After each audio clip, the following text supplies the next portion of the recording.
اللهم صل على سيدنا ونبينا وشفيعنا وحبيبنا مولانا محمد صلى الله عليه وعلى آله وأصحابه وبارك وسلم اللهم آمين अगर जानबे माशूक नबाशुद कशाशे तालिबे आशिक बेचारा नरासद बजाए ओ मौला गो एक फुटा नफक पानी दिया बनिया दम बनाया কয়েকদিন ঘুরাইয়া ফিরাইয়া নিয়ে যাইবেন অন্ধকার কবরে আর এই দুনিয়াতে কাউকে থাকিতে দিবেন না ভাই বলো বন্ধুরে বলো আপন বলতে কেহ না ভাবিয়া চিন্তা করিয়া দেখিলাম মাওলা ওই কবরে আপনি সারা বন্ধু কেহ হবে না ওরে আমার মাওলা রে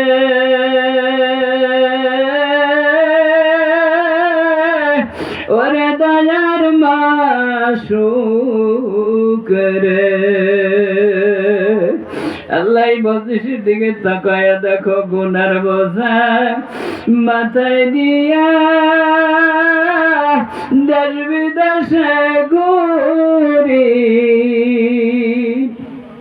কোন দিন জানি আজরাইলের হাতে ধরা পড়ি যত গুনাহ করছি মাওলা জীবনে মাফ করিয়া দিবেন মাবুদ আপনে আল্লাহ পাকের বান্দারা জোর করে কাঁদেন যত গুনাহ করছি মাওলা গোপনে মাফ করিয়া দিবেন মাবুদ নিজ গুণে ক্ষমা যদি नहीं करो मौला बंदर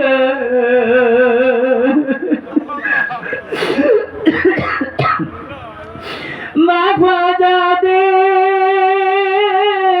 नहीं करो मौला बंदर बोलो तो बंदा जाबे আল্লাহ কত দরজায় গেলাম ফিরাইয়া দিল আল্লাহ তুমিও যদি ফিরাইয়া দাও কার কাছে আমরা যাব আদর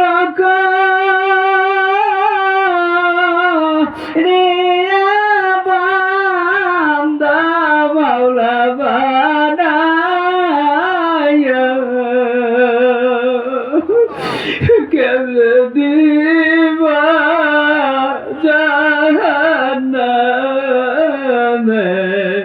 ফেলিয়া বান্দা যখন জাহান্নামে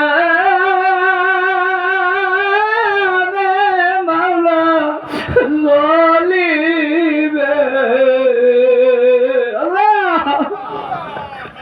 আল্লাহ মোবাইলে দেখছি আমেরিকা আল্লাহ গজব নাজিল করছে, আগুনের গজব। আল্লাহ যেটাই দেখে যায় পাহাড় সামনে পরে গলাইয়া দেয়।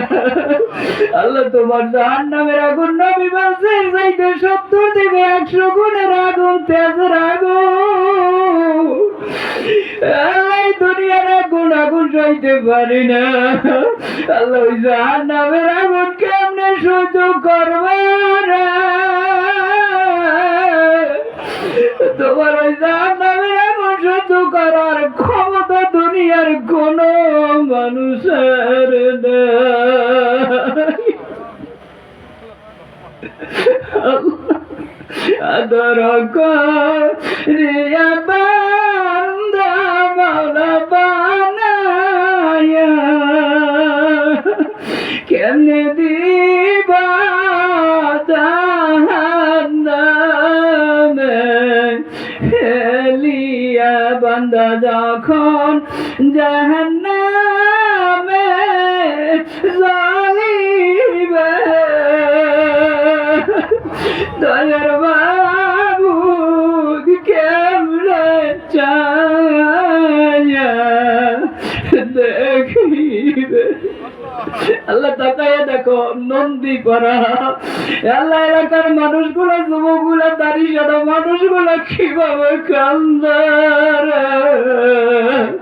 আল্লাহ একটা বান্দার চোখের পানি যদি পছন্দ হয়, পর্দার আড়ালের মা বোনেরা মাইকের শব্দ বইয়া হাত উঠাইয়া কান্দে। আল্লাহ যার কান্না ভালো লাগে ওই কান্না নিয়ে মানুষের উজিলায় তুমি সবাইরে মাফ করে দাও। আল্লাহ সবটুকু সোনার মদিনায় পৌঁছে দাও।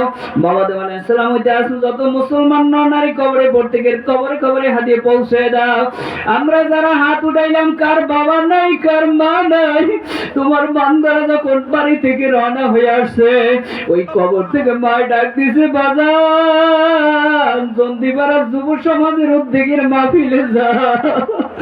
ওইখানে আলেমরা আসবে, কান্দুন্না জাকিরিনরা আসবে, আবার জন্য দরখাস্ত করে নাজাতের ব্যবস্থা না কইরা বাড়ি আসবি না। আল্লাহ যার মা হারাইছে সে বোঝে, যার বাবা হারাইছে সে বোঝে, অন্য কানুন মানুষ বুঝবে না। আল্লাহ তোমরা কি দোয়া করে বাবা মায়ের তুমি মাফ করে দাও, দাদা দাদি নানা নানি শ্বশুর শাশুড়ি আত্মীয় স্বজন যারা কবরে তামামের মাফ করে দাও। আল্লাহ মাহফিলের উসিলা এলাকা তামাম মুর্দেগানদেরকে মাফ করে দাও। আল্লাহ যেই যুবকেরা আল্লাহ মাহফিলের উদ্যোগ নিয়েছে যে আত্মীয় স্বজন যারা কবরে তামামের মাফ করে দাও। আল্লাহ এই যুবকগুলা কবুল করে না, প্রত্যেকের গলায় হেলায়েতের মালা পরাইয়া দিও, প্রত্যেকের জবানের মুজাদ্দিদ বানায় দিও, দ্বীনের রাহবার বানায় দিও আল্লাহ, দ্বীনের জন্য কবুল করিও আল্লাহ রব্বুল আলামিন। মালিক যারা অসুস্থ প্রত্যেকের সেবা দিয়ে দিও আল্লাহ, যারা বিপদগ্রস্ত বিপদ থেকে উদ্ধার করো, যাদের মা বাবা আছে আল্লাহ নেক হায়াত দিয়ে দিও আল্লাহ। আমার আব্বুরে আম্মুরে তুমি সুস্থতা দান করো, নেক হায়াত দিয়ে দিও আল্লাহ। সুবহান রাব্বিকা রব্বিল ইজ্জাতি আম্মা ইয়াসিফুন। আল্লাহ এই মাহফিলকে কবুল করো আল্লাহ। সামনে যতগুলা কথা হবে আল্লাহ প্রত্যেকে হেদায়েতের কথাগুলা প্রত্যেকের জবান থেকে বের করে দিও, প্রত্যেকে শোনার এবং আমল করার তৌফিক দিয়ে দিও আল্লাহ।